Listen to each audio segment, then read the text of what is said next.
Olá pessoal, tudo bom? Estamos juntos novamente. Desta vez eu vou comentar um pouquinho aí no nosso curso de discursivas para analista da PGE do Rio Grande do Sul. Eu vou comentar um pouquinho do que eu encontrei nas correções da primeira rodada, das respostas que vocês trouxeram, já que para vocês atentem a partir da terceira rodada, que está sendo publicada hoje, para que vocês já atentem e já desenvolvam uma linha de raciocínio.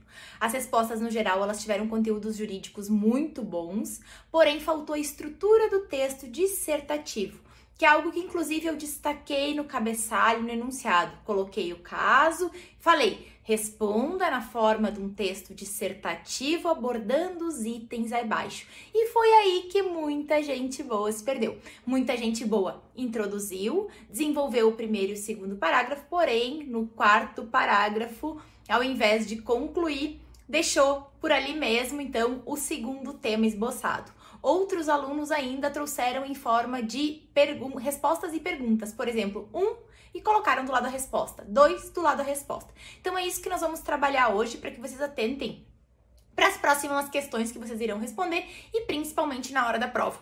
Muito cuidado sempre no cabeçalho, o que o cabeçalho está pedindo de vocês. Ainda quando o edital for publicado, nós já temos a resolução, mas a resolução ela ainda não nos diz se é forma de texto dissertativo ou não, mas a gente acredita que vai ser mantido o último edital. O último edital ele pedia, então, um texto dissertativo de até 30 linhas, para que vocês, então, respondessem abordando determinados temas. Então, vejam como que a discursiva ela pode ser, e aqui eu fiz um esboço para vocês hoje. Então, a discursiva, ela pode ser de várias formas, de 3 formas principalmente. Primeira forma é como nós temos perguntas e respostas. Então, vai perguntar, vocês vão responder muitas vezes sim ou não, ou depende, e aí vocês vão desenvolver a linha de raciocínio. É muito comum perguntas e respostas, por exemplo, como nós temos as questões da prova da OAB, como nós temos as questões de concursos públicos, quando a prova de concurso ela é dividida em um parecer e uma peça, e depois questões. Ou ainda, como nós temos alguns tribunais que exigem para a carreira de analista que basta responder a questão. Então, ou seja, não é um caso prático que vai ser resolvido, mas sim uma questão trazida. Então, qual que é o recurso cabível, define a responsabilidade civil, e assim as questões vão aparecendo e o aluno vai respondendo. Muitas vezes sim ou não, ou apenas conceituando. Um outro caso é quando nós temos peça, parecer, e aqui nós poderíamos, inclusive, ter o estudo de caso, né? Então, quando o aluno ele vai trabalhar de uma forma formal, concatenada e organizada, que é a peça, que ele vai ter que dizer qual que é a peça correta, porque isso também vai contar ponto, ou ainda um parecer em que ele vai ter que se manifestar. Até uma aluna esses dias, ela estava falando, prof, como que eu faço o parecer? O parecer sempre ele vai ter um relatório, né, uma introdução, um relatório, e aí ele vai ter a fundamentação jurídica e a conclusão. Faço parecer, aprovo parecer, trabalho no parecer no seguinte sentido e depois vai ter a consideração superior para ser aprovado ou não o parecer. Geralmente, pareceres aparecem em provas de procuradorias, porque é bastante utilizado em provas na carreira, né, do procurador, a figura do parecer, principalmente na parte consultiva. Ainda tô pensando aqui nas possibilidades do parecer. Me veio à cabeça porque uma aluna esses dias foi fazer uma prova para juíza leiga e veio a questão do parecer, que aí ela perguntou, prof, como é que eu faço o parecer? Ou seja, não era uma minuta de sentença, mas era um parecer que a aluna tinha que fazer. E temos a questão do texto dissertativo, que é aqui que pega para vocês, que é aqui o X da questão, que é onde vocês estão se perdendo. E o texto dissertativo, se a gente for ver, ele é muito semelhante ao que é pedido aqui na prova da PGE do Rio Grande do Sul, com a prova da MPU, porque a prova da MPU ela também pede de vocês um texto dissertativo. Ou seja, não é uma redação tradicional, porque vocês têm que colocar dentro daquela redação conteúdos jurídicos. Então, a minha sugestão é que vocês, de preferência, não tragam um título. Teve muita gente boa aí que trouxe título, por exemplo, agora na primeira rodada e acabou se perdendo. Um dos títulos trazidos foi a tragédia de Mariana. Não estava errado, porém ele fugia do tema porque o tema era mais amplo. O tema não era a tragédia de Mariana, mas sim o tema era a responsabilidade no âmbito ambiental. Muita gente aí se perdeu na questão também quando nós vamos dividir essa tríplice responsabilidade ambiental. Então, eu tenho que cuidar a responsabilidade civil por danos ambientais, a responsabilidade administrativa e a responsabilidade penal.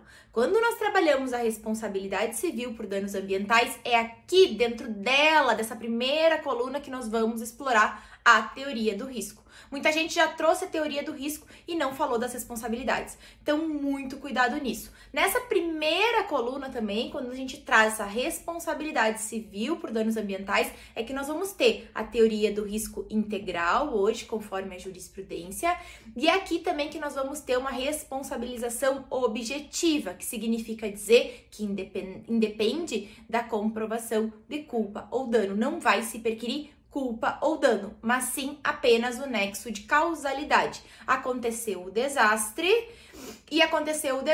e se teve então aí a causa do desastre. Então, se teve o rompimento no caso da barragem de Mariana, na cidade de Mariana, se teve o rompimento da barragem e se teve aí do outro lado a questão da inundação das cidades. Então, a gente teve o rompimento, a causa ali foi o depósito, né, que extrapolou a questão do dejeto de mineração, ele acabou extrapolando, ou seja, não era uma barragem, que era uma barragem destinada aí para recursos hídricos, de lavouras de arroz, para alimentar, para que traga água para uma população indígena, por exemplo, não era uma barragem com esse intuito, ela era uma barragem para então aí serem depositados esses resquícios. Essa barragem extrapolou, tivemos aí o desastre, ou seja, não se perquire dolo ou culpa.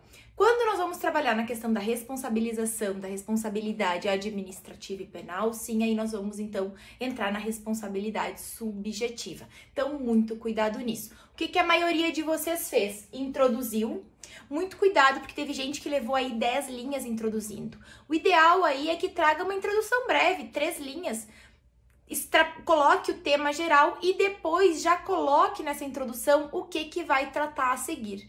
Então, por exemplo, na introdução nós poderíamos colocar vamos tratar o tema, poderia ter sido assim, o tema responsabilidade por danos ambientais, ele se triparte, ele se divide em 3. E quais são, então, essas responsabilidades? Então, a responsabilidade civil, a responsabilidade administrativa e a responsabilidade penal. E a seguir, então, se falará sobre essa tríplice responsabilização e também sobre a questão da prescrição ou da imprescritibilidade. A seguir será falado sobre isso. Então, poderíamos colocar isso, ou ainda, conforme a Constituição Federal, todos têm direito ao meio ambiente ecologicamente equilibrado e a sadia qualidade de vida.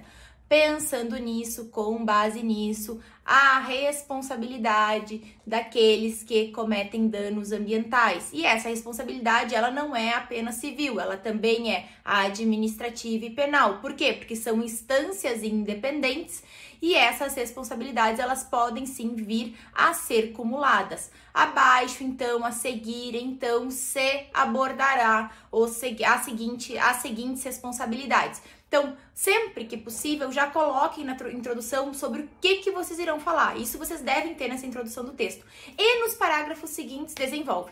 No caso de vocês, da rodada 1, o que vocês poderiam ter feito? Ter introduzido com essa questão do meio ambiente ecologicamente equilibrado e a sadia qualidade de vida do artigo 225 da Constituição Federal e já trabalhar, ou vocês trabalhariam o argumento 1, que seria essa tríplice responsabilidade, todo ele num parágrafo, porém eu sugeriria aqui que vocês até subdividissem, né?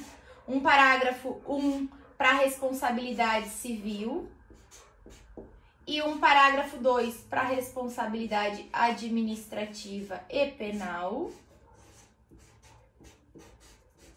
Já dentro de cada parágrafo, colocando se admite ou não as excludentes de responsabilidade. E aí, então, fechamos uma introdução, o parágrafo 1, a introdução, o 2, a responsabilidade civil, o parágrafo 3, a responsabilidade administrativa e penal. Num parágrafo 4, nós trazemos, então, a questão da imprescritibilidade, conforme a jurisprudência recente do STF. E no parágrafo 5º, conclusão, que foi aqui que a maioria de vocês se perdeu. E muito cuidado, quando nós falamos em conclusão, eu vou trazer o que eu trouxe acima, eu vou reafirmar de uma maneira conclusiva, de uma maneira que eu demonstre para o examinador que aquilo que eu expus acima faz sentido. E eu não vou trazer nenhum elemento novo na conclusão, ou seja, na conclusão eu não inovo. Outra coisa que eu percebi, a maioria de vocês, quando trouxe o argumento 2 da questão da imprescritibilidade, não fundamentou. Ou seja, por que que o STF entendeu que há imprescritibilidade? Ou seja, é porque todos têm direito ao meio ambiente ecologicamente equilibrado? Porque o direito ao meio ambiente ecologicamente equilibrado, ele não é apenas um direito fundamental nosso, mas ele acaba extrapolando e sendo um direito universal, um direito humano que também é protegido internacionalmente? Ou seja, por que que o STF falou que é imprescritível? Ou seja, vocês não trouxeram esse argumento. Muito cuidado também na hora da prova a respeito disso, porque o examinador vai querer que vocês falem, principalmente porque é um texto dissertativo, que vocês discorram a respeito disso. Então, pessoal, fechei meus 10 minutos aí falando, falei sem parar, né? E eu espero que vocês tenham aproveitado e que esse esboço de discursiva sirva para vocês nas próximas rodadas. Qualquer dúvida, vocês vão falando. Minha sugestão, meu pedido encarecido, por favor, não me mandem áudios no Instagram, porque é muito difícil eu atender todos os áudios e ouvir todos os áudios que vocês mandam. Então eu tenho que pensar os áudios e escolher de quem que eu vou ouvir. Então, se possível, escrevam, porque aí eu visualizo e já respondo. Tá bem? Esse é o meu pedido hoje do coração pra vocês. Fiquem bem. Um detalhe.